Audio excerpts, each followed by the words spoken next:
안녕하세요. 김석조라고 합니다. 이간호 웹비나에 오신 걸 환영합니다. 저는 미국 시카고에서 시카고에 있는 놀센대학교 의과대학에서 의과대학에 있는 의과대학의 루마톨로지와 호흡기내과에서 연구 교수로 좀 활동하고 있습니다. 오늘은 성공적인 그랜트 프로포잘 작성법에 대해서 여러분과 함께 앞으로 한 40분 정도 얘기를 나누고자 합니다. 듣는 도중에 혹시 질문이 있으시면 그 질문을 이게 해당하는 그 캡션란에다가 질문 남겨주시면 프레젠테이션이 끝나고 제가 한꺼번에 답변을 해드리도록 하겠습니다. 이나고에 대한 설명을 먼저 조금 간단하게 드리겠습니다. 아시다시피 이나고는 세계 최고의 저자 서비스 제공업체입니다. 저자 우선 그리고 품질 우선 접근 방식을 통해서 저자는 항상 최상의 품질과 우수한 사용자 경험을 받을 수 있는 그런 플랫폼을 가지고 있습니다. 저자의 요구에 대해서 끊임없이 이제 대응하고 있는 그런 이나고로서 많은 관심을 계속적으로 가져주시면 하는 마음입니다. 이나고 서비스는 이제 말씀드렸다시피 저자의 요구에 염두에 두고 설계되어 있고 그 중에도 이나고 아카데미 같은 경우는 블로그 기사, 전자책, 인포그래픽, 체크리스트, 팟캐스트 등과 같은 다양한 무료 리소스를 통해서 작가 홍보 활동, 뭐 워크샵, 웹 세미나 이런 걸 통해서 이제 저자들을 교육하는 그런 지식 공유 플랫폼입니다. 그리고 이나고 런이라는 이나고의 이러닝 플랫폼과 이나고 컨설트라는 1대1 상담 플랫폼은 굉장히 인기가 많이 있습니다. 그래서 많이들 이용해 주시고 이걸 통해서 여러분들의 어떤 리서치나 이런 것들을 많이 디벨롭 시키시면 참 좋을 것 같습니다. 이나고에서는 이제 투 에디터 시스템 영어 편집 서비스라고 학술 및 비학문 번역 서비스도 해드리고 있으며 원고 준비 서비스, 뭐 출판 지원 이런 것 같은 연구 경력에 있어 여러분들에게 굉장히 중요한 그런 서비스들을 많이 제공을 하고 있습니다. 특히 비디오 애브스트랙트 서머리 같은 굉장히 이제 시각적인 효과도 여기서는 굉장히 많이 강조를 하면서 여러분들에게 교육이나 아니면 정보 전달에 굉장히 많은 역할을 하고 있습니다. 그래서 이렇게 많은 관심이 있으신 분들은 academy@inago.com으로 이메일을 보내주시면 많은 도움을 받을 수 있을 것 같습니다. 자, 이제 오늘의 주제로 넘어가 보도록 하겠습니다. 자, 오늘은 이제 보시는 이 순서대로의 아젠다로 진행을 해보도록 하겠습니다. 결국 제일 중요한 거는 이제 과제 작성하는 데 있어서 어떤 부분이 필요한지, 그 필요한 거를 어떻게 준비해야 되는지에 대해서 전반적인 시스템, 전반적인 펀딩 시스템에 대해서 오늘 좀 얘기를 나누도록 하겠습니다. 자, 그러니까 리서치 펀딩이 어떤 건지 뭐 간단하게 살펴볼까요? 우리 한 국가의 지속 가능한 경제 성장과 발전을 위해서는 새로운 기술의 혁신과 기존 기술의 효과적인 적응이 필요합니다. 그런 시간들이 필요한 거죠. 그래서 R&D라는 것은 한 국가의 경제 성장에 굉장히 중요한 역할을 합니다. 그러한 R&D에 대한 지출은 이제 과학적 발전에 걸리는 시간, 자본, 노력 등을 총괄적으로 나타내는 지표이고 그 R&D를 통해서 얼마만큼의 R&D를 투자하느냐에 따라서 그 나라의 어떤 과학기술 발전에 이런 것들의 영향을 많이 받는 걸로 받고 있습니다. 여기 보시는 이 데이터들, 이 데이터는 이제 비주얼 캐피탈리스트라는 그 웹사이트에서 이제 인용한 건데 전 세계의 R&D 규모를 이제 좀 나타낸 지표입니다. 보시다시피 미국이 압도적으로 가장 많고 그 다음에 중국, 일본, 독일 순입니다. 이렇게 4개국에 집중되어 있었는데 최근 우리나라도 굉장히 그 규모가 굉장히 커졌습니다. 그래서 국권이 이제 5위를 지키고 있습니다. 이거는 우리나라에도 아주 좋은 영향을 미치지 않을까 그런 생각을 합니다. 이 지표를 이제 조금 다른 기준으로 봤을 때, 즉 GDP당 R&D의 퍼센테이지를 봤을 때는 우리나라가 굉장히 높은 비율을 차지하고 있습니다. 뭐 여기 슬라이드에 이렇게 제가 첨언한 것처럼 20조에 해당하는 예산 편성을 R&D로 이제 작년에 이제 실시를 했었고 그게 이제 제가 보기에는 한 3년에서 5년 정도 있으면 그 효과가 나타나지 않을까 싶습니다. 이거는 굉장히 좋은 어떻게 보면은 뭐죠? 한 국가의 어떤 연구개발의 경제 비율을 가장 많이 할당했다는 우리나라의 우리나라에 있는 어떤 예산을 R&D에 많이 투자를 했다. 이 지표만으로도 우리나라의 경제 성장이나 이런 것들을 많은 여러 다른 나라에서도 많은 이제 관심을 가지고 그에 대해서 우리나라의 장기적인 중장기적인 투자를 할 수 있는 그런 효과를 불러일으킬 수 있습니다. 그러면 이제 리서치 펀딩이 어떤 것인가 한번 천천히 한번 살펴보죠. 리서치 펀딩 말 그대로 이제 연구를 하기 위한 기금을 마련하는 겁니다. 쉽게 말하면은 연구를 하기 위한 돈이 필요하다는 건데, 뭐 저 같은 경우는 뭐죠, 바이오메디칼 관련된 기초과학부터 응용과학까지 실시하는 그런 연구를 프로젝트를 수행하고 있습니다. 돈이 없으면 아무것도 할 수 없더라고요. 그래서 그에 대한 기초 자금을 확보하는 게 가장 중요한데, 그게 아무래도 펀딩이라는 시스템을 통해서 그 확보하기가 가장 이제 용이하다는 말씀을 드리고요. 이 펀드는 보통 펀딩은 이제 정부, 그 다음에 개인 회사, 그 다음에 어떤 자선 단체나 뭐 파운데이션 통해서 이제 이거를 확보를 할 수 있습니다.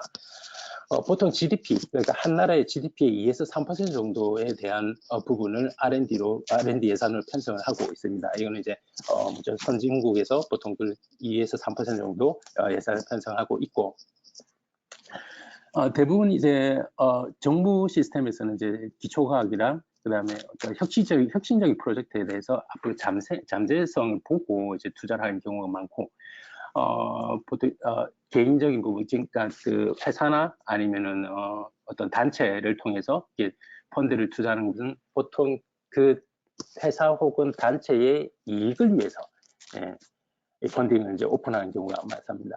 즉 회사의 이익을 우선시하는 연구개발을 회사에서는 이제 그 관련된 펀딩을 이제 내기도 하죠.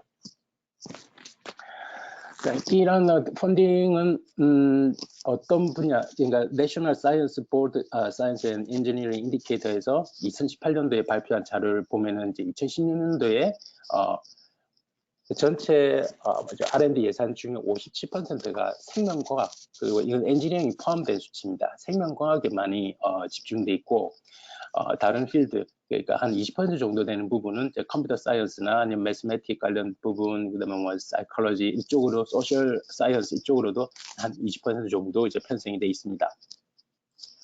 그리고 나머지 한 6% 이하는 에듀케이션, 비즈니스 뭐 그쪽으로 이제 편성이 돼 있는데, 많은 생명과학적인, 즉 생명과학이라는 건 이제 의학 생명, 최근 들어서는 의학 관련 치료제 개발 이쪽으로 많이 투자를 하고 있죠. 우리나라뿐만 아니고 전 세계적인 트렌드가 그런 식으로 가고 있습니다. 조금 팁을 드리자면, 이제 미국에서는 캔서 바이올로지도, 캔서에 관련된 흔히 말하면 항암 치료 이쪽으로도 아직도 많은 투자를 하고 있지만, 최근 들어서 뭐 알츠하이머나 아니면 파킨슨 같은 그런 뇌질환 관련뿐만 아니라 에이징이 굉장히 많이 에이징에 관한 부분에 대해서 이제 예산을 많이 편성을 해놨습니다. 그래서 저 같은 경우도 에이징의 어떤 트렌드를 맞춰서 그쪽을 이제 잘 공략을 해가지고 제가 이제 프레젠트를 딴 그런 케이스인데, 오늘 이제 발표 내용에서도 제가 이제 어떻게 현재 제가 받고 있는 미국 국립보건원의 주최로 하는 NIH 알펜원이라는 그 과제를 어떻게 이제 좀 따왔는지도 제가 간단히 섞으면서 말씀드리도록 하겠습니다.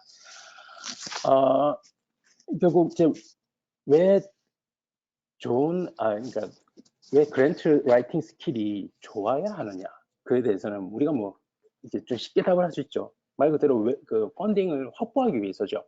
확보할 수 있는 확률을 더 높이는 겁니다. 이 외부 자금을 확보를 하면 결국 그러니까 연구자 본인의 경력에 있어서는 굉장히 중요한 역할을 하게 되죠. 경력이 굉장히 향상이 되고 있습니다. 이런 연구비들은 이제 보통 연구원들에게 재정적인 독립을 제공하죠. 그러니까 파이낸셜 인디펜던스한 그런 상황을 만들어주면 결국 그게 또 자기만의 필드를 또 디벨롭할 수 있는 환경을 만들어주고, 또 그게 또 좋은 논문이나 아니면 또 좋은 어떤 뭐 프로덕트를 만들어내는 그런 환경이 될 수 있겠죠. 이런 것들은 이런 연구비를 신청하는 연구원들의 의사결정자, 즉 펀딩을 주는 사람들의 펀딩을 주는 사람들의 연구 제안을 평가하고 평가하는 방식을 이해를 하는 게 가장 좋은 전략이라고 볼 수 있습니다. 그리고 자금을 확보하면 연구원들이 소속 대학 조직뿐만 아니라 신뢰성과 가치성을 구축하는데 굉장히 도움이 많이 됩니다. 즉 펀딩이 있으면 그 다음부터는 이제 리서치에 관련된 부분에 쓰는 좋은 트랙을 갈 수 있다. 그거를 이제 보여주는 건데 말 그대로 펀딩을 많이 시도하는 게 중요합니다.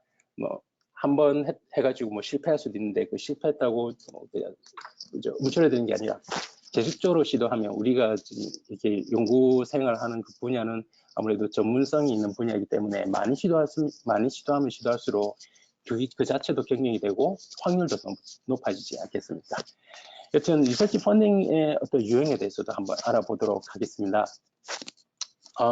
보통 리서치 펀딩은 크게 그랜트, 펠로우십, 어워드 이렇게 나눠지고 있는데 여기 첫 번째 지금 보시는 슬라이드에서는 그랜트에 대한 설명입니다. 그랜트는 여기에 조금 설명이 여러 가지 이렇게 돼 있는데 간략하게 하면 나는 이 정도 이런 연구를 하고 싶은데 이 연구를 하기 위해서는 이 정도의 예산이 필요해. 이 예산을 가지고 나는 연구를 운영하고 싶은데 그 펀딩을 주는 사람들에게 너 이 정도 예산에 대해서 심사를 해줘. 그러면 그 펀딩을 주는 펀더들이 이거 괜찮네 하면 돈을 주면 이제 그렇게 과제가 시작되는 거를 이제 보통 그랜트 시스템으로 돌아간다고 보면 됩니다. 그래서 어떤 그랜트 시스템은 그런 식으로 이제 진행이 될 수 있는데 어찌 보면은 매번 1년에 미국 기준으로 봤을 때 1년에 한 3번 정도의 오픈 시스템이 있고 그 오픈된 그게 자기가 자기만의 영역에서 자기만의 프로젝트를 이제 제안을 하고 그 제안된 그 상황에서 좋은 과제들을 선정이 되면은 선정된 사람들에게 이제 펀딩을 주는 시스템, 그런 게 이제 그랜트 시스템인데 보통은 여기 이제 경쟁 관계에 있어서 펀딩을 주는 개념이 있고 어떤 경우에는 기존에 받았던 펀딩을 계속적으로 이제 유지할 수 있는, 그러니까 리뉴얼을 할 수 있는, 리뉴얼을 도전하는 그런 펀딩 시스템도 있고요. 그 다음에 간혹 가다가 지방정부에게 분배를 하기 위해서 연방정부가 주에 미국 기준으로 했을 때 연방정부 자체가 지방정부 혹은 스테이트에다가 제공하기 위한 그런 기금도 있습니다. 그런 부분을 이제 패스로 펀딩이라고 얘기를 합니다. 이런 타입의 그랜트가 있습니다. 결국 리서치 그랜트는 말씀드렸다시피 연구를 하기 위한 펀딩을 받는 것이고 이를 통해서 PI는 혼자 연구 능력을 이끌 능력이 있어야 됩니다. 그리고 본인의 연구 능력 이외의 부분은 적절한 공동 연구를 통해서 연구팀을 꾸려서 진행할 수 있는 능력을 가지느냐 아니냐에 따라서 리서치 그랜트가 선정이 되느냐 안 되느냐의 중요한 포인트가 될 수 있습니다. 또 다른 타입은 이제 리서치 펠로우십이 있는데 펠로우십은 일반 그랜트보다는 연구에 대한 부분은 어느 정도는 지원이 되고 전체적인 지원보다는 어느 정도 지원이 되고 그 연구자 자체, 그러니까 여기 펠로우십이라면 PhD 스튜던트도 가능할 수 있고 포스터 펠로우도 가능할 수 있겠죠. 그러니까 이런 분들에 대한 어떤 셀러리 부분이나 여행 경비 등의 연구를 함에 있어서 부가적인 어떤 비용이 드는 부분에 대해서 많이 서포트 해줍니다. 그러면서 연구자들이 말 그대로 연구에 자기 그 멘토와 함께 연구에 온전히 집중할 수 있는 환경을 만들 수 있는 걸 보통 펠로우십이라는 펠로우십이라는 펀딩의 개념인데 미국에서는 굉장히 펠로우십이 활성화가 돼 있습니다. 한국에도 최근에 한국연구재단들을 통해서 이 펠로우십 프로그램이 많이 돼 있는데 지금 듣고 계시는 분들이 PhD 스튜던트, 대학원 과정 중에 있으시면 그 펠로우십을 무조건 도전하십시오. 보이는 대로 도전하십시오. 많이 도전해서 여러분들의 확률을 더 높이시고 그런 경험을 많이 쌓는 것도 굉장히 중요한 것이라고 저는 생각합니다. 요 슬라이드 같은 경우는 리서치 그랜트랑 펠로우십에 대한 간단 비교인데 한 번 더 정리를 해드리자면 리서치 그랜트 같은 경우는 나의 프로젝트는 이런 것이고 이에 대한 드는 비용은 이 정도다. 그에 대해서 심사를 부탁한다. 그래서 심사된 내용을 확인을 하고 이제 심사자들이 오케이 뭐 이 정도 프로젝트에 이 정도 펀드이면 굉장히 괜찮다 해서 돈을 주는 개념, 그런 개념을 이제 그랜트를 보시면 되고, 펠로우십은 어느 정도 금액이 딱 정해져 있습니다. 만불, 뭐 우리나라 돈으면 뭐 1,000만 원 정도, 뭐 이게 1,000만 원, 2,000만 원 이렇게 딱 정해놓고, 이거를 이제 신청할 사람들 해놓고 이제 뭐 우수한 사람들 선별을 해서 그에 대한 해당하는 돈을 이제 한꺼번에 주는 경우, 그런 것도 이제 그런 게 리서치 그랜트랑 펠로우십의 큰 차이죠. 다른 그랜트 타입은 여기 보시면 인터내셔널 펠로우십은 펠로우십의 연장선상에서 이제 외국에 있는 대학교랑 뭐 협력 관계를 한다거나 아니면 그죠? 비지팅 스콜라 뭐 이런 개념으로 이제 외국에 나갈 기회를 이제 잡을 수 있는 좋은 찬스 중에 하나입니다. 이거는 학교마다 다르고 어떻게 보면 외국의 어떤 뭐 한국으로 치면은 이제 한국에서 미국으로 넘어올 때 미국에 있는 인터내셔널 펠로우십을 이용하시는 게 가장 효율적이고 그 규모도 굉장히 큽니다. 그리고 트래블 그랜트 같은 경우는 밑에 보시는 세미나 그랜트랑 비슷한 개념인데, 뭐 학회를 참여할 때 드는 여행 경비에 대한 부분은 뭐 트래블 그랜트로 들어갈 것이고, 학회에 참여해서 이제 학회 등록 참여해서 거기 뭐 각각의 부가적으로 따르는 어떤 세미나에 부가적으로 따르는 걸 이제 세미나 그랜트라고 얘기도 합니다.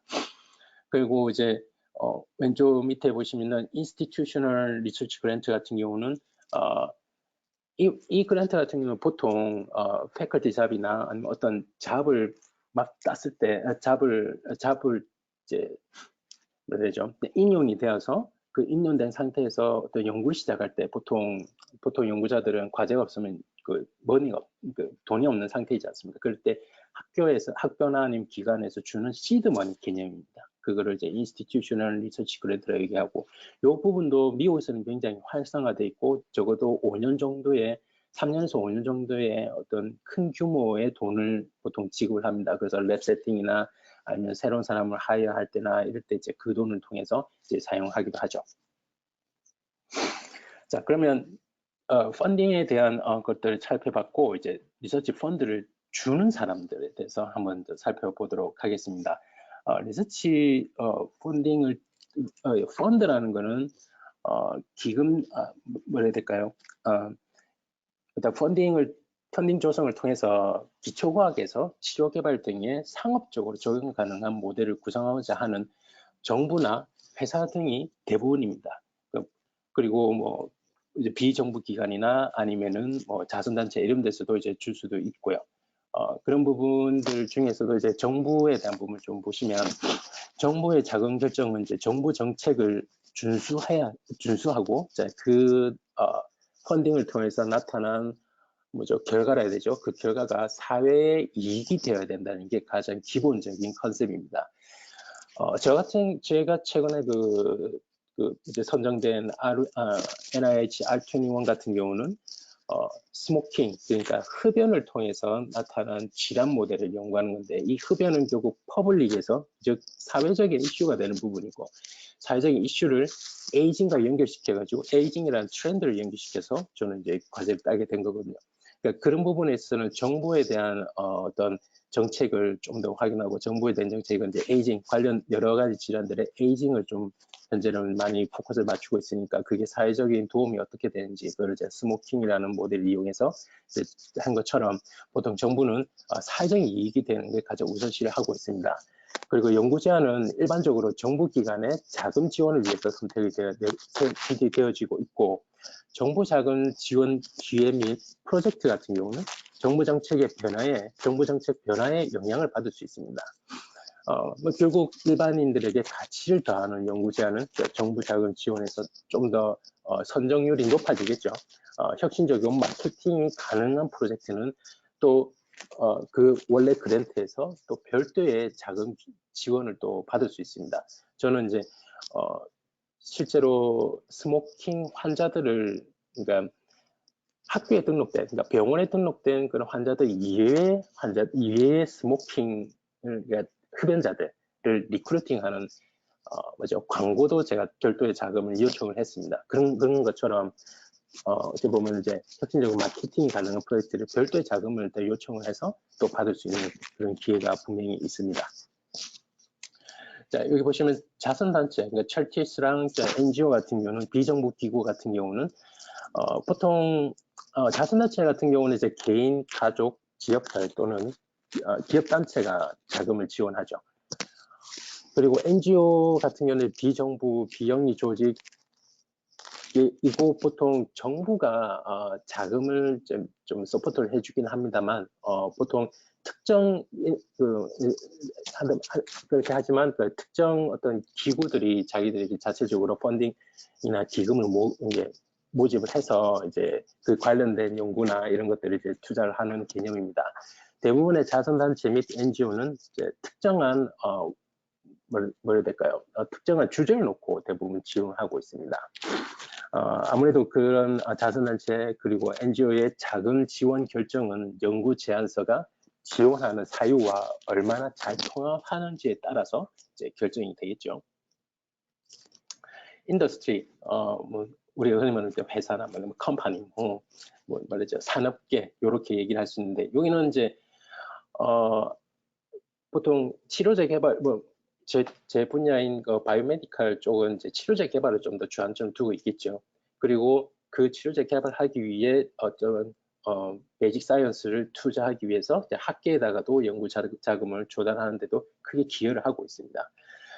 이런 그 인더스트리 펀딩은 대부분은 기초과학이 아닌 응용 연구를 조금 더 포커스를 맞추고 있고 대부분의 산업적인 부분, 그러니까 인더스트리는 회사 내에서 진행 경우가 대부분입니다. 그런데 이제 그 중에서도 일부를 이제 외부 센터나 아니면 비영리 학술센터의 연구에 관련된 것도 같이 진행하고 있으며 여러분들이 잘 아시는 그 산학연, 뭐 대학 산업 대학교랑 그 인더스트리 파트너십을 통해서 이전에 개발된 어떤 아이디어, 이전에 개발된 어떤 제품에 대해서 테스트를 하고 그게 산업적으로 어느 정도 이제 영향을 미칠 수 있는지에 대한 부분도 많이 접근을 요즘에 하고 있죠. 그래서 학연 간의 어떤 연결고리는 어찌 보면 R&D의 발전에 굉장히 중요한 또 브릿지가 될 수 있다라고 또 볼 수 있습니다.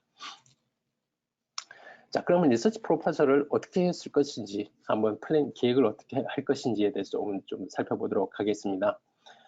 보통 이 그랜트나 아니면 펀딩 오퍼튜니티는 펀딩 기회는 대부분 이제 오픈콜이라고 해서 어떤 기간을 두고 그러니까 예를 들어 1년에 뭐 기간을 두고 하는 경우가 있고 다이렉트 콜 같은 경우는 특정 주제를 놓고 그에 대해서 이제 펀딩 하겠다라고 오픈하는 경우가 있고 인비테이션 같은 경우는 뭐 그 관련된 분야가 있으면 그 분야에 조금 관련된 연구를 하는 PI들에게 직접 컨택을 해서 인비테이션을 받아서 그 중에서 이제 선정을 하는 경우가 있습니다. 그래서 뭐라 해야 되죠? 오픈콜 같은 경우는 이제 보통 1년에 뭐 2번 혹은 3번 정기적으로 오픈을 합니다. 그래서 그 오픈할 때 오픈 시스템에 뭐 미국 기준으로 봤을 때 NIH 같은 경우는 2월, 6월, 10월 이런 기준으로 이제 그때는 무조건 어플리케이션을 받습니다. 받고 이제 진행하는 경우입니다. 이거는 저 같은 경우도 어떤 특정 주제가 아닌 내가 하고자 하는 연구의 주제를 이제 예산이 어느 정도 된다는 것을 그쪽에다가 이제 프로포즈 하면은 이제 그쪽에 선정해서 주는 시스템이니까 오픈콜 시스템 같은 경우는 누구나 다 접근할 수 있다라고 좀 말씀을 드리고 싶네요. 자, 과제를 이제 뭐 쓸 때 뭐 데드라인 기준으로 이제 이 슬라이드에서는 이제 1년 전 정도, 6개월 정도, 3개월 정도 전에 이제 해야 될 일들을 잘 정리를 해놨습니다. 그래서 요거를 이제 꼭 이렇게 하는 것도 좋긴 하고 여러분들에게 어떤 스타일 맞게 또 편성하셔도 되는데 대략적으로 1년 정도 전에는 과제 구성 및 관련된 자료들을 이제 그러니까 자료들을 수집하는 기간이 분명히 필요합니다. 그리고 이제 공동 연구자 혹은 코인베스게이터들을 이제 선정을 해서 본인의 연구 스터디를 본인의 연구 주제에 조금 부족한 부분을 이제 외부 인력들을 통해서 같이 잘 오가나이제이션을 하는 게 굉장히 중요합니다. 그리고 6개월 정도 이제 남았을 때부터 이제 그 펀딩의 어플리케이션 폼이 있을 겁니다. 그 어플리케이션 폼을 다운받아가지고 그에 관련된 필요한 자료들 혹은 그랜드 프로포저를 작성을 시작하는 게 가장 좋습니다. 6개월 정도 전에. 그리고 이제 프리리미너리 데이터를 이미 기존 데이터를 조금 미리 확보하는 것도 굉장히 중요하고 뭐 그렇지 않다고 해도 뭐 아직 6개월이 남은 시간이니까 그 안에 또 어떤 데이터가 확보되면은 그것도 업데이트를 하시고 3개월 전부터는 일단은 중요한 거는 학교 내에 그러니까 여러분들이 계시는 학교나 아니면은 기관 내에 과제를 담당하는 부서가 있을 겁니다. 그 과제는 부서에서 어떤 예산 편성이든 좀 부차적으로 그러니까 리서치 뭐라 해야 될까요? 리서치 에임 페이지 그러니까 실제로 과제 과제 주제에 대해서 이제 묻지 않습니까? 과제에 대한 내용, 그러니까 본 내용 빼놓고 그 이외의 부분도 굉장히 준비해야 될 게 많습니다. 그 이외에 대한 부분이 어떤 게 필요하고 그 필요한 부분이 내 손에서 할 수 있는지 아니면 부탁을 해야 되는 건지 아니면 행정팀에서 할 수 있는지 요거에 대해서 좀 더 빨리 파악을 해가지고 그래서 효율적으로 진행하는 게 보통 3개월 전부터 진행하시는데 뭐 대부분이 그렇습니다. 한 달 정도 남겨놓고 굉장히 바쁘죠. 이 앞에 모든 것들을 다 정리를 하고 또 한 번 더 정리를 하고 한 번 더 확인하고 과제 쓰는 게 그렇게 만만치는 않습니다. 하지만 이거를 해보면서 여러분들에게 여러분들의 어떤 연구 수행하는 과제에 대해서 한 번 더 다시 한번 볼 수 있는 찬스가 되고 그 찬스를 통해서 여러분들의 어떤 리서치 퀄리티를 더 향상시킬 수 있는 좋은 기회가 될 수 있습니다. 그래서 과제를 많이 써보는 것도 선생님은 더 좋고 그렇지 않더라도 많이 써보는 것은 여러분들께 굉장히 많은 도움이 되리라 믿습니다. 자, 과제에 대해서 과제에 관련된 부분에 약간의 의무사항이 있습니다. 그 의무사항은 뭐 이제 즉 가버먼트 베이스한 그런 과제들이나 전반적인 전반적인 과제들은 뭐라 해야 될까요? 논문을 투구할 때 이 연구는 어떤 펀딩 소스를 통해서 이제 연구가 진행됐다는 것을 꼭 기재하기를 바라고 있습니다. 그런 것들은 이제 의무화시키고 있죠. 그런데 이제 인더스트리 같은 경우는 그걸 또 이제 원치 않는 경우가 있죠. 이거는 이제 자기만의 자기의 프라이빗한 돈으로 이렇게 진행된 거기 때문에 요거는 그렇게 퍼블릭하게 쉐어하기 싫다라고 하는 그런 인더스트리 필드도 있습니다. 그래서 이거를 말씀드리는 이유는 여러분들이 과제 계획을 짜실 때 과제를 이제 서미션 하실 때 본인에 대한 어떤 퓨처고를 생각하시는 거죠. 본인이 아카데믹 포지션을 쭉 가고 싶다면 논문이 분명히 필요합니다. 좋은 논문이 필요하고 그렇게 합니다. 아니면 인더스트리 가실 거면은 논문도 필요하지만 그 관련된 테크닉이나 아니면 산업적인 어떤 시스템을 알아야 되고 좀 다른 접근을 해야 되죠. 그래서 여러분들이 지원하시는 과제의 특성을 먼저 파악을 하시고 그 특성에 있어서 여러분들의 어떤 퓨처 골까지 같이 생각을 하시고 아카데믹 포지션에서 내가 계속 하고 싶다. 그러면 아카데믹에 관련된 그런 펀딩을 더 이제 집중을 해서 이제 투자를 하시고, 난 인더스트리 쪽으로 가고 싶다 하면 인더스트리에 관련된 그죠? 그 펀딩을 좀 더 이제 받아오면은 그 여러분들이 가고자 하는 그 방향에 맞춰서 좀 더 효율적인 커리어 디벨롭을 할 수 있지 않을까 그렇게 예상을 해 봅니다. 자, 이거는 체크리스트, 그러니까 그런 프로포저를 내기 전에, 그러니까 준비하기 전에 체크해야 될 사항들에 대해서 이게 쭉 나열을 했는데 중요한 거는 이제 롱텀 이 연구를 통해서 내가 소속되어 있는 연구기관에서 오랫동안 어떤 목표를 가지고 연구를 할 것인가, 그리고 자신이 어떤 강점을 가지고 있다, 리서치 강점을 가지고 있느냐를 꼭 확인을 하셔야 됩니다. 그리고 그 강점 이외에 조금 약점이라기보다는 좀 위크 포인트라고 해야 되죠. 뭐 약점이라 해서 뭐 나쁜 건 아니지 않습니까? 그래서 그 위크 포인트에 추가적으로 누군가를 참가를 할 수 있는 제가 콜라보레이터나 아니면은 코인베스켓을 통해서 자기의 어떤 부족한 부분을 채워서 다시 또 이제 강점을 만들 수 있느냐 없느냐도 굉장히 중요합니다. 그래서 그런 것들을 작업하기 위한 펀딩 그런 것들 작업하기 위한 뭐라 해야 되죠? 청사진을 만드는 것도 굉장히 중요하고 그런데 프로포절의 어떤 프레임을 만드는 게 굉장히 중요합니다. 그런 것들에서 여러분들이 어떻게 할 건지 효율적으로 한번 생각을 해보시는 것도 좋은 거라고 저는 생각합니다. 지금 웨비나 방송이 제가 알기로는 이제 레코드가 되고 나중에 이제 이게 오픈이 되는 걸로 알고 있습니다. 그때 이걸 다시 한번 보시고 이 부분을 좀 더 세밀하게 여러분들이 준비하시면 그보다 효율적인 그랜드 프로포절을 작성할 수 있지 않을까 그런 생각을 합니다.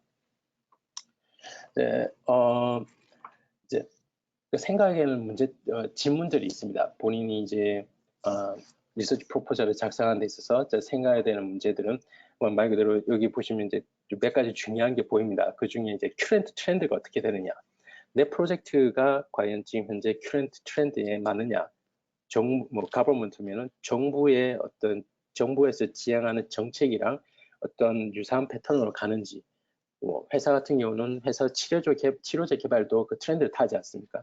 그 트렌드에 내 연구 주제가 어느 정도 맞는지. 그러면 그 연구 주제가 맞는데 어느 정도 맞다. 만약에 완벽하게 맞을 수는 없겠죠. 하지만 어느 정도 맞으면 내가 맞는 부분 요건데 부족한 부분 요거다.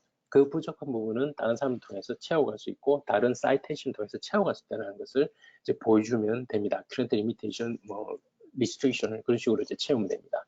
그리고 이제 내 연구를 통해서 퓨처 플랜이 어떻게 되는가, 연구 기금을 받고 나서 펀딩을 받고 나서 그에 대한 퓨처 플랜이 어떻게 되는 것도 굉장히 중요한 영역이 될 수도 있고요. 그리고 그 그랜트의 각각 리뷰 프로세스가 다 다릅니다. 그리고 데드라인도 다 다르고요. 그런 걸 꼭 확인하시고 리뷰 프로세스가 얼마나 걸리는지 그런 것들도 여러분들이 꼭 확인하시고 각 그랜트마다 이제 상위 몇 %까지 그랜트를 준다는 것도 한번 보시면 전략적으로 또 접근할 수 있는 부분이니까 그런 것도 꼭 체크를 해보시고요. 결국 이제 펀딩에 관련된 부분은 말 그대로 이제 펀딩을 주는 사람들은 이제 훌륭한 연구원을 찾습니다. 그 훌륭한 연구원이라는 거는 연구 지원, 펀딩 지원을 한 지원자의 그러니까 아이디어에 잠재적인 투자를 한다고 생각을 하고 보통 이제 펀딩을 주는 거니까요. 펀딩 어플리케이션 하시는 분들은 여러분들의 아이디어를 판매를 할 수 있어야 됩니다. 그 판매를 하기 위해서 그 관련된 프로젝트에 대해 굉장히 열정적인 모습을 이제 그랜드 프로포절에 많이 보여주면 줄수록 이제 확률이 더 높아지겠죠. 펀딩의 관점을 펀딩을 주는 사람의 관점을 꼭 고려하셔야 되고 연구소 내의 직원 비용, 간접비 같은 문제는 꼭 학교 혹은 그 인스티튜션 내에 있는 파이낸셜 오피스와 꼭 상담을 하시고 이 과제에 대한 기민성이나 출판 부분 그런 부분도 꼭 조언을 구하시길 바랍니다. 그러면 이제 리서치 프로포절을 어떻게 쓸 것이냐, 요거는 사실 그 각 프로포절마다 조금 다르죠. 다르지만은 이제 좀 전반적인 것들을 이제 살펴보면은 먼저 이제 스페시픽 에임이라 해서 목표 설정, 그러니까 aim과 objective, 목표 설정이 굉장히 중요합니다. 목표 설정을 어떻게 하느냐, 그 목표에 따라서 내 가설은 어떤 거다.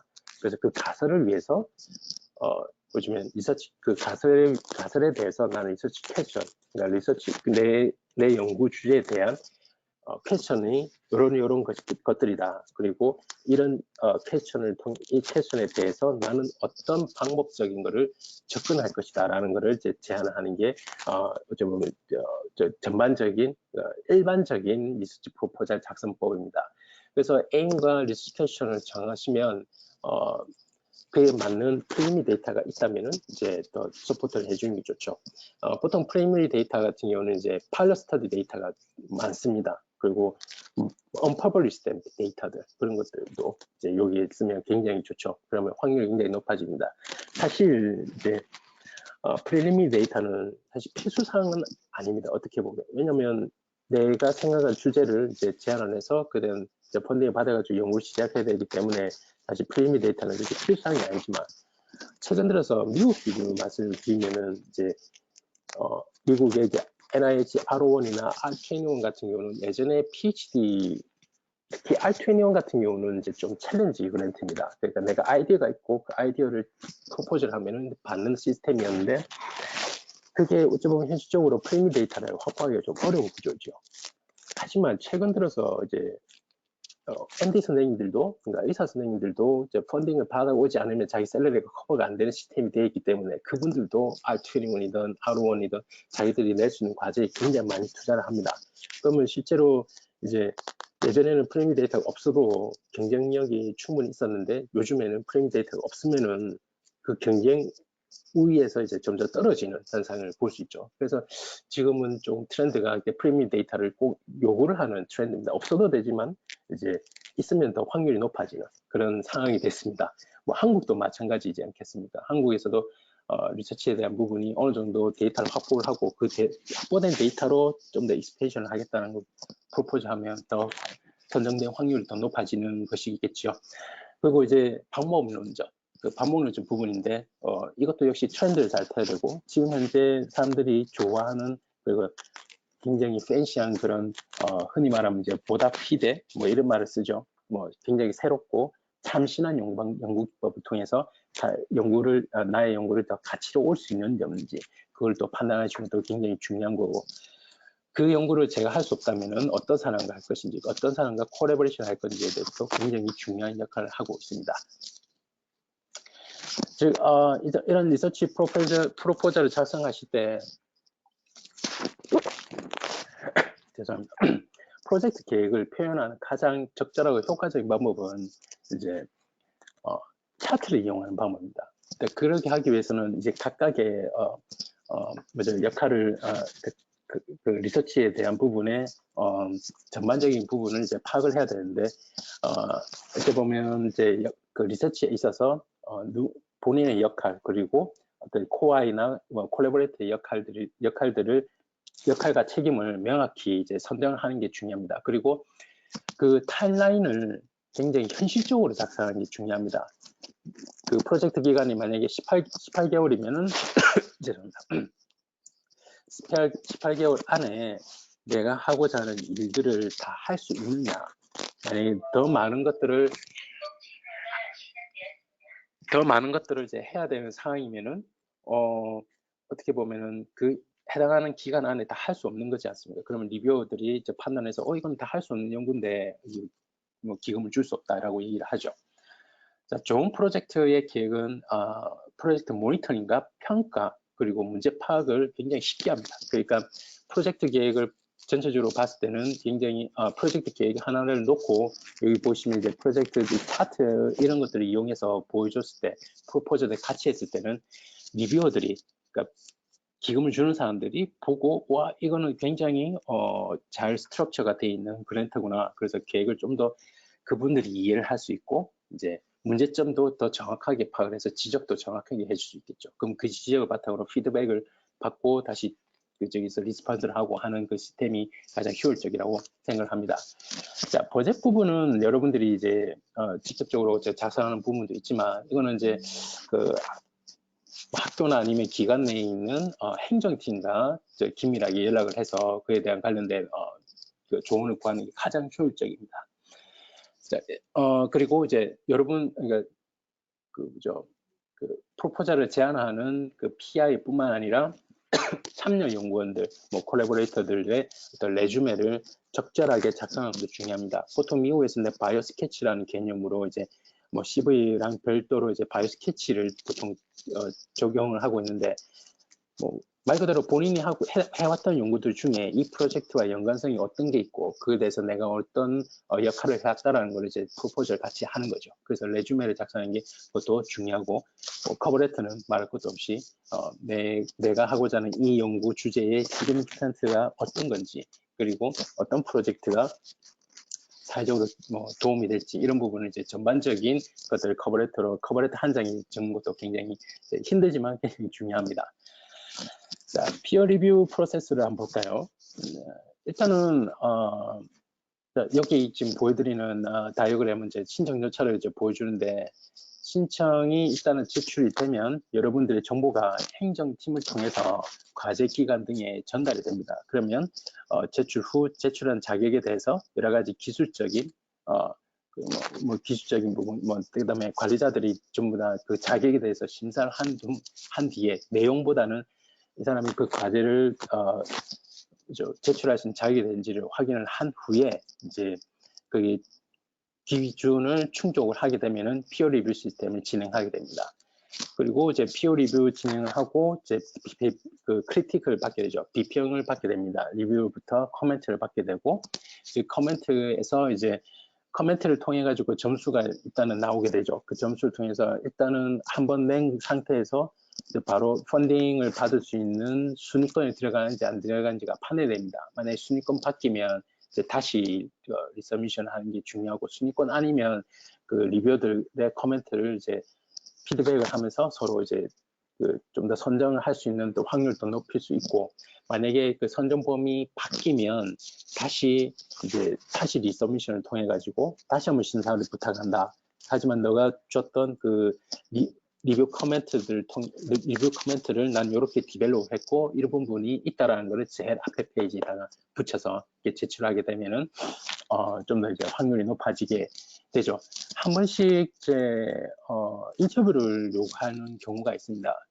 이나고 같은 경우도 이나고에 있는 이나고 자체의 그 펀딩 프로세스도 역시 인터뷰가 포함이 되어 있는데, 인터뷰가 포함된 것도 있으니까 그것도 잘 눈여겨서 확인을 해보셔야 합니다.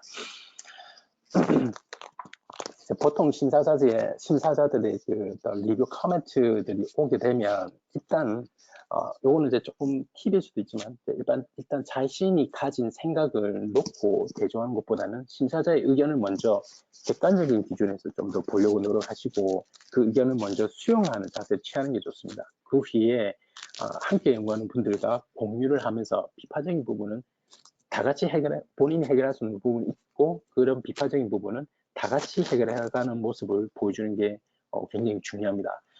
보통 이제 세 가지 타입의 어떤 리뷰 크리틱이 있는데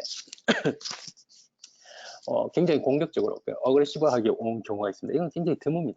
드무지만 이제 뭐 그에 대한 사실 그런 걸 받으면 좀 기분이 안 좋을 수 있거든요. 근데 기분에 좀 영향을 받지 마시고 일단 생각을 진정시키고 대처하는 게 중요합니다. 제가 조금 처음에는 좀 그런 걸로 대응을 할 뻔했거든요. 근데 주위에서 많은 조언을 주셨는데, 그렇게 보다는 좀 더 객관적으로 놓고 이 데이터를 놓고 제 과제를 놓고 그 위치를, 그러니까 나의 위치, 그 크리틱에 대한 나의 위치를 정확하게 명확하게 한 뒤에 그 결함들을 하나씩 해결해 나가는 프로세스를 보여줬습니다. 그리고 대부분이 컨스트럭티브 크리티즘, 그러니까 뭔가 한국말로 하면서 건설적인 비판이죠. 이것은 가장 일반적인 형태이고 PI가 하고자 하는 연구 비전에 맞춰서 피드백을 대응하는 게 제일 좋습니다. 그리고 뭐 약간 칭찬이 올 경우도 있습니다. 자, 이거는 이제 어세스트가 될 경우 이제 어세트가 될 수 있는 크리테리아를 이제 보여주는 부분입니다. 말 그대로 좋은 아이디어, 좋은 프로젝트, 그 목표가 굉장히 잘 구성되어 있으면 확률이 더 높아지는 겁니다. 그리고 이제 프로젝트의 실적이 좋은 사람들, 기존에 실적이 좋은 사람들은 이제 자금 선정에 좀 더 펀딩에 좀 더 유리할 수가 있고, 얼리 인베스티게이터 같은 경우는 혹은 뉴 리서처 같은 경우에도 우선권이 주어집니다. 미국에서는 한 10% 정도의 가산점을 줄 수 있습니다. 뭐 예를 들어 15%가 기준이면 먼저 커트라인이면 내가 25% 받는데 뉴 인베스티게이터다. 그렇게 하면 한 15%로 이제 10% 떼고 15%가 가니까 펀딩이 될 확률이 높은 거죠. 그렇게 이제 여러 가지 확률이 될 수 있으니까 이제 그 선정 가능한 여부도 그 과제에 따라 다 다르니 그것도 한번 확인해 보시는 것도 좋고요. 좀 안 좋은 경우는 이제 제안서 자체의 내용이 이해하기 어려운 상태에서는 사실 선정되기가 굉장히 어렵죠. 그리고 그 기간 자체도 굉장히 턱없이 짧거나 아니면 턱없이 길거나 아니면 이제 제안한 그 버젯도 굉장히 턱없이 많거나 뭐 그런 상태도 뭐 되지 않을 수도 있겠죠. 자, 뭐 이런 부분은 이제 그랜트가 선정되지 않은 경우를 얘기한 거고, 보통 25에서 30% 정도가 그 그랜트 제안을 하고 25%에서 30% 정도가 좋은 스코어인데 그 이하는 보통 떨어지게 돼 있습니다. 떨어지는데 그렇다고 해서 뭐 낙심하지 필요는 전혀 없습니다. 처음에 성공하지 못했더라도 다시 한번 시도를 하시고 리뷰 의견을 바탕으로 좀 더 디벨롭 하셔가지고 계속적으로 시도를 하십시오. 우리 전문가 영역은 많이 시도하는 게 어찌 보면 확률을 더 높일 수 있는 상황을 만들어 줍니다. 연부 보조금이 이제 선정이 되면은 뭐 일시불을 줄 수도 있고 이제 할부로 줄 수 있다. 이거는 이제 그 펀딩에 따라서 이제 다른 형태를 이제 보여주고요. 펀딩을 받은 사람들은 이제 홍보 행사, 그 뭐 회사면은 이제 홍보 행사에 직접 참여할 수 있도록 또 요청을 다 할 수 있는 그런 부가적인 받고 나서의 어떤 활동도 충분히 여러 가지가 있습니다. 한국에서는 이제 어떤 게 있는지 간략하게 좀 살펴보도록 하겠습니다. 한국의 현재 그 PhD 펠로우십 프로그램 중에 이제 가장 인기가 많은 한국 연구재단에서 지원하는 가장 인기가 많은 프로그램이 이제 글로벌 PhD 펠로우십 프로그램입니다. 이거는 매년 4, 5월에 개설이 되고 최종 결정은 7월경에서 신청조가 종료가 됩니다. 대부분 이제 학비와 생활비 지원이고 이거는 NIRF 웹사이트에서 바로 이제 지원을 할 수 있습니다. 여러분들이 지원해서 많이 받으시면 참 좋겠습니다. 그 다음 또 하나는 이제 코리안 펠로십, 코리아 리서치 펠로십인데 이거는 한국 내에서 연구한 사람들뿐만 아니라 이제 박사 연구과정으로 외국에 나간 사람들에게도 주는 찬스입니다.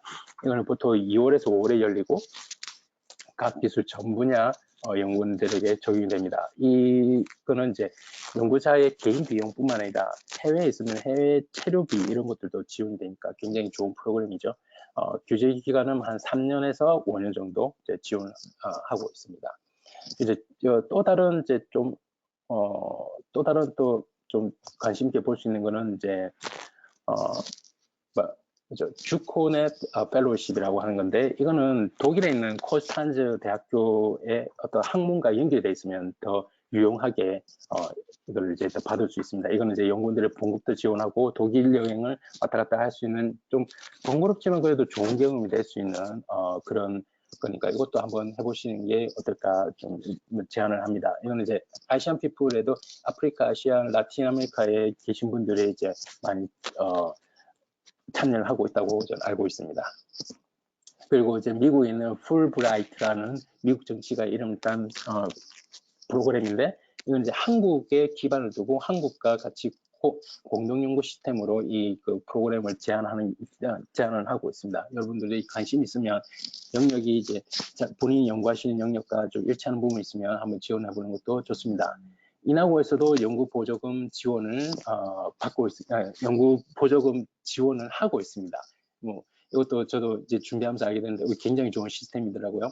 여기 보시면 일반 연구원은 연구 보조금 한 2천만 원, 의학연구원 같은 경우는 800만 원, 뭐 심리연구원은 300만 원 정도에 이제 해당하는 건데 이것도 시도를 하시고 이렇게 받으시면 여러분들의 커리어 디벨롭에 굉장히 좋은 영향을 미칠 거라고 저는 생각합니다. 뭐 올해의 어떤 마감일은 2020년 3월 30일까지고 뭐 4월 1일에서 5월 30일에 면접이 진행이 되고 최종 결과는 6월 20일 날 발표가 됩니다. 여러분들이 이 기회를 안 놓치지 않고 꼭 시도를 해보시면 좋을 것 같습니다. 뭐 큰 그랜트가 어렵다면 이런 작은 그랜트부터 시작하시고 그래서 경험을 쌓아서 이 그랜트도 따시고 또 그 경험을 바탕으로 또 더 큰 그랜트 도전하시고 관심 있는 분들은 academy@inago.com으로 연락을 주시면 됩니다. 자, 해당 내용은 해당 슬라이드의 내용은 다 이나고와 크리슨 인터랙티브에 다 권한이 있습니다. 이 내용들은 이제 일반적으로 공개가 되지 않음에 대해서 다시 한번 말씀을 드립니다. 자금 지원서 신청서 쓰기와 같은 프로그램이 이나고에서 지금 이나고런에서 쉐어를 하고 있습니다. 여러분들이 이제 자금 지원, 그러니까 펀딩 관련된 부분에 대해서 많은 도움을 받고 싶으신 분들은 이 프로그램을 통해서 여러분들이 어떤 펀딩 선정 확률을 더 높일 수 있다면 저는 굉장히 좋은 프로그램이라고 생각합니다. 질문이 있으신 분들은 앞서 말씀드렸지만 질문 있으신 분들은 지금 퀘스천란에 남겨주시길 바랍니다. 지금까지 이나고에서 준비한 좋은 제안서를 작성하는 방법, 성공적인 그랜트 프로포절 작성 방법에 대해서 여러분들이 경청해 주셔서 정말 고맙습니다. 지금까지 김석조고요. 질문이 있으시면 지금 올려주시면 제가 친절히 답변해 드리도록 하겠습니다. 고맙습니다.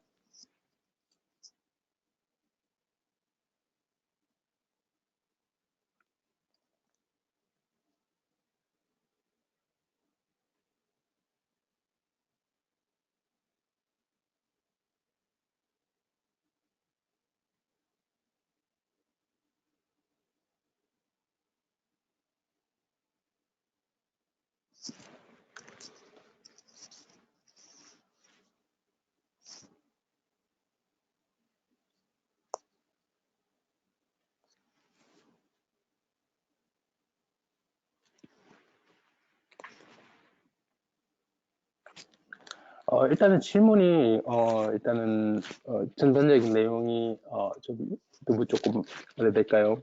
임팩트 있게 좀 진행한 부분이 있습니다. 그래서, 제 경험을 조금 더 말씀을 드릴까 합니다. 저는 이제, 앞서 말씀드렸다시피, 미국 국립보건원의, 뭐라 해야 될까요? 미국 국립보건원에서 주관하는, R21이라는 과제에 이제 선정이 됐습니다. 지금 작년 9월 달에 선정이 됐고, 현재 지금 5개월째 지금 진행하고 있는데, 뭐라 해야 될까요? 처음에는 저는 과제를, R01이라는 굉장히 큰 규모의 과제를 이제 지원했습니다. 지원을 하고, 그게 이제 좀 잘 안 됐어요. 그러니까 시도를 하고 잘 안 돼가지고, 근데 그분들이 이제 피드백을 주셨습니다. 그 심사위원들이 피드백을 주셔서 그 피드백을 잘 조성을 하고, 또 관련된 논문을 하나 퍼블리시를 하고, R21을 제안을 했죠. R21을 제안하면서 이제 스모킹에 관련된, 부분을 이제 진행하는데, 저는 사실 의사가 아니기 때문에, 그에 대한 메커니즘 규명은 제가 제 손에서 할 수 있지만, 좀 환자 샘플을 구한다거나 아니면 좀 더 새로운 기법, 저는 새로운 기법을 파일럿 시커싱과 같은 에피제네틱 레귤레이션을 좀 보고 있었습니다. 그래서 그 부분에 대한 다른 훌륭한 분들을 좀 섭외를 했습니다. 그 섭외를 해가지고 제 콜래보레이터랑 코인베스게이로 넣어서 이제 과제를 좀 어셈블을 해가지고 처음에 이제 제안을 했는데 점수가 이제 펀더블 스코어가 아니었습니다. 보통 25에서 30% 정도 돼야 되는데 저는 35%인가 받았습니다.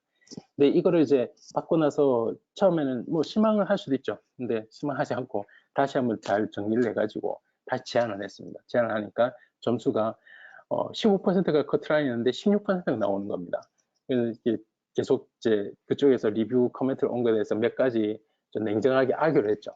이거는 너희들이 보는 그 관점은 맞긴 하지만 내가 하는 연구 관점에서는 좀 다를 수 있다라는 걸 이제 계속 제안을 하니까 그쪽에서 이제 마지막에 최종적으로 어셉트를 해주고 이제 선정이 된 경우입니다. 어떻게 보면 굉장히 저는 아이디어 하나밖에 없었고 나머지는 이제 주위 분들에게 이제 도움을 요청해서 같이 어셈블해서 진행한 경우이기 때문에 지금 듣고 계신 분이 미국에 계신다면 오히려 그런 부분이 더 효율적으로 작용할 수 있고 한국에서도 요즘 콜라보레이션 시스템이 굉장히 중요한 영향을 미치고 있습니다. 그래서 여러분들이 한국에서도 지금 들으시는 분들이 만약에 PhD 스튜던트라면 본인이 생각하는 프로젝트에 어떤 아이디어, 핵심적인 아이디어가 있으면 그 아이디어를 두고 많은 사람들을 찾아가면 이제 아이디어 오픈 얘기죠.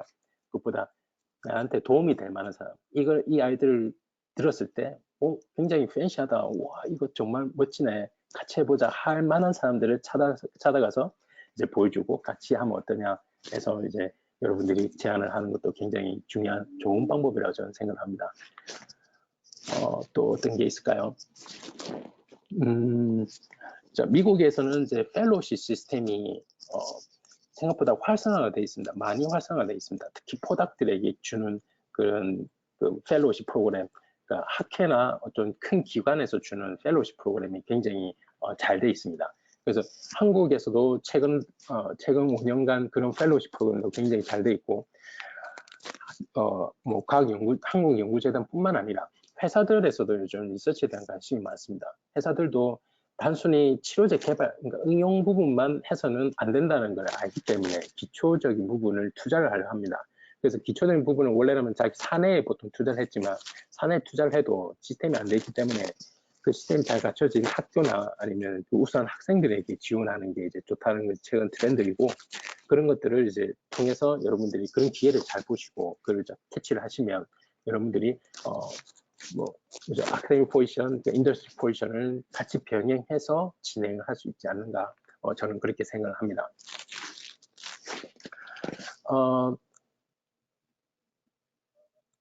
저는 이제 미국에서 지금 노르스대학교의 한인과학자 협회를 운영하면서 이제 멘토링도 같이 병행하고 있습니다. 최근 들어서 이제 제가 과제를 선정이 되고부터는 과제에 대한 멘토링을 같이 진행하는데 가장 이제 많이 저한테 물어보시는 부분은 이 그랜트를 쓰는 방법, 그러니까 이 쓰는 용어나 쓰는 방법에 대해서 많이 물어보십니다. 그러니까 앞서 보여드렸던 뭐 스페시픽 에임 페이지, 뭐 메소돌로지 이런 것들에 대해서 그런 것들도 중요하지만 그런 것들을 어떤 단어들을 선정을 해서 제안을 하느냐, 이거에 대해서 많이 물어보셨습니다.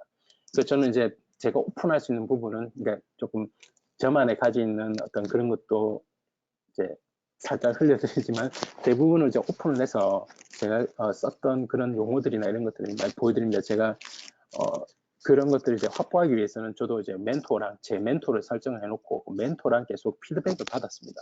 그러니까 그분들에게 제가 드리고 싶었던 말씀은 이제 멘토를 정확하게 정하고 그 멘토가 내 PI뿐만 아니라 평상시에 주위에 친하게 지내는 연구자들 있지 않습니까? 그런 분들과 같이 이제 머리를 맞대고 내가 이런 내용인데 한번 리뷰를 좀 부탁한다. 이렇게 하는 것도 굉장히 좋은 방법입니다. 그러면 그분들, 그 멘토들 입장에서도 와, 내가 이런 훌륭한 사람을 멘토링하고 있구나라는 그런 자신감도 그런 뭐라 해야 되죠? 뭔가 좀 어깨 으쓱거리는 그런 것도 있기 때문에 그분들의 어떤 그런 것도 살짝 이용을 하시면서 뭔가 좋은 코멘트를 받을 수 있는 노력을 또 그런 걸로 또 하시면 될 것 같습니다. 그리고 또 많이 물어보시는 게 프리리미너리 데이터, 그러니까 내가 이제 아직 그러니까 퍼블리시가 되지 않은 데이터를 어느 정도 확보를 할 것이냐 그에 대해서 물어보시는데 이건 진짜 어려운 부분입니다. 어떤 리서치 프로그램, 그러니까 펀딩 프로그램은 거의 필요 없는 게 있고 어떤 거는 마치 꼭 퍼블리시 하기 전 단계인 것처럼 굉장히 데이터가 많은 경우가 있습니다. 그런데 제일 중요한 건 핵심 아이디어가 어떤 건지 그 핵심 아이디어에서 내가 얼마만큼 파악을 하고 있는지 그에 대한 강점이 무엇이고 그 이제 사회적인 부분 만약에 정부 예산을 받고 하는 그런 펀딩 시스템이면 사회적으로 어떤 도움이 될 수 있는지에 대한 부분도 굉장히 크겠죠. 근데 그런 부분에서 내가 가진 프로젝트의 위크 포인트랑 리스트릭션이 어떤 건지를 명확하게 알고 그에 대해서 명확하게 딜리버리를 할 수 있어야 됩니다. 그래서 그 딜리버리 함에 있어서 프리리미너리 데이터가 도움이 된다면 이제 시너지를 나타낼 수 있겠죠. 그런데 그냥 데이터만 많고 그에 대한 기준이나 아이디어, 핵심 아이디어가 없다면 데이터가 아무리 많아도 그렇게 효율적이지는 않습니다. 꼭 필요 없는 거는 아니지만은 한두 개 정도는 포함하시면 여러분들에게 굉장히 선정될 수 있는 확률이 굉장히 높아지지 않겠습니까? 또 다른 게 저는 이제 예산 편성을 할 때 사실 이번에는 제가 예산 편성을 잘 하지 못했습니다. 제 예산 편성을 대부분 이제 오피스에서 진행해 줬는데 오피스에서 예산 편성을 진행해 주다 보니까 제 의견보다는 오피스에서 오피셜한 부분 그러니까 행정팀에서의 오피셜한 부분만 책정을 해서 제출을 해버렸더라고요. 제가 그 신경을 쓰지 못했어요. 그러다 보니 하다못해 제가 그 뭐죠 트래블 관련된 부분도 예산이 2배를 더 받을 수 있는 거였는데 제가 그걸 멘션을 하지 않아서 놓친 부분입니다. 그러니까 제가 말씀드리고 싶은 거는 그런 걸 놓치지 마시고 행정팀과 꼭 긴밀하게 협약을 하시고 그 행정팀에서 계속 물어봅니다. 내가 이걸 할 수 있는 맥시멈이 얼마냐? 그리고 그 맥시멈을 넣어달라. 근데 이제 행정팀에서 안 넣어줄라 하죠. 왜냐하면 그 안 넣어주는 만큼 자기들한테 돈이 들어오는 거니까. 그래도 맥시멈을 달라. 나는 이 연구를 위해서 정말 그 돈이 필요하다. 열정을 많이 보여주시면 이제 행정팀들도 마음을 움직일 수 있지 않을까. 안 되면 뭐 학과장님한테도 이렇게 어필을 하고 여러 가지 방법으로 어필을 하는 게 중요하다고 생각합니다. 저는 현실적으로 여기 서바이벌 하고 있는 사람입니다. 정말 말 그대로 하루하루 생존하고 있는 사람이기 때문에 혹시나 뭐 이나고뿐만 아니라 저에 대해서 궁금한 점 있으면 아카데미 이나고닷컴으로 연락을 주시면 또 혹시나 저한테 어떤 질문 뭐 답을 원하시거나 이런 부분 있으면 거기에 멘션 넣으십시오. 닥터 킴에게 뭐이 질문을 꼭 해서 답변을 받고 싶다는 게 있으면 그게 남겨놓으시면 제가 이제 그에 대해서 친절히 답변을 드리도록 하겠습니다. 연구를 과제 프로포를 준비하시면서도 뭔가 뭐 좀 도움이 필요한 부분이 있으면 언제든지 연락을 주시면 제가 많은 도움을 드리도록 하겠습니다. 전 오늘 이게 참여해 주셔서 너무 감사하고요. 편안한 밤 되시길 바랍니다. 고맙습니다.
이제 그 질문 사항도 없고, 저 이제 정해진 시간이 이제 다 됐습니다.